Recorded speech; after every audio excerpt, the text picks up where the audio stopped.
دوستان عزیز، یک مسئله که این روز بسیار برای همه ما مهمه، این مسئله انتظام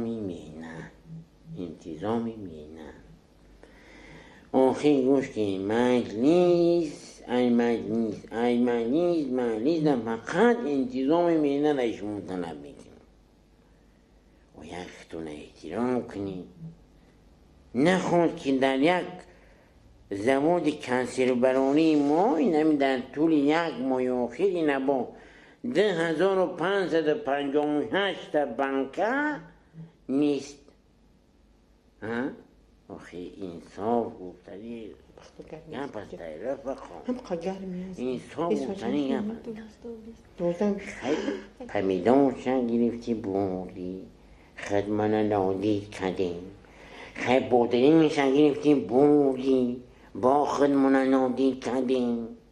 خیلی دوستان کریشکنشن بردی، با خدمانه نادید کردیم.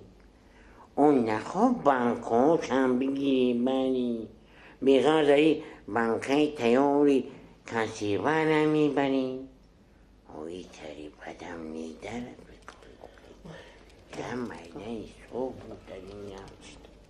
یه میده صبح بودن مرا حرمت نکنی، مرا گم تتون حرمت نکنی.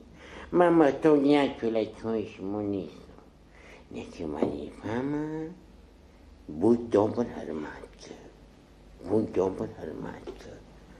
ایره من میپرسم رئیس چی میگو؟ میباشی من جواب میدودین؟ اون بچم سینفیک رفته مکتب باید بگیرمش رئیس جون.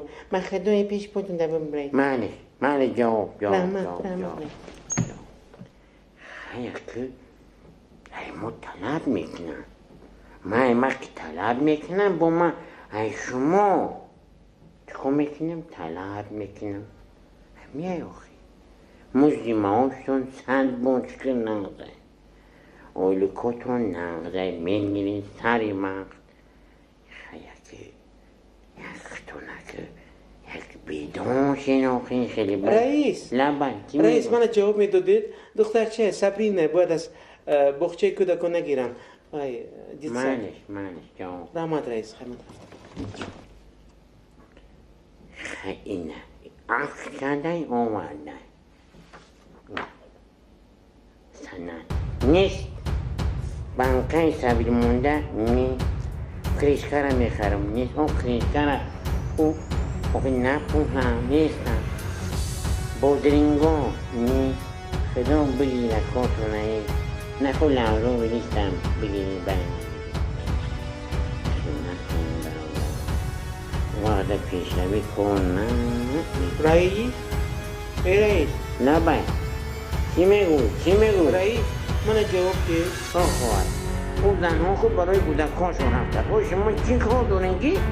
همه رخصتین جواب میپرسین چی کار دارنگی؟ رئیس اگر در همین جو شینم کودک میشه؟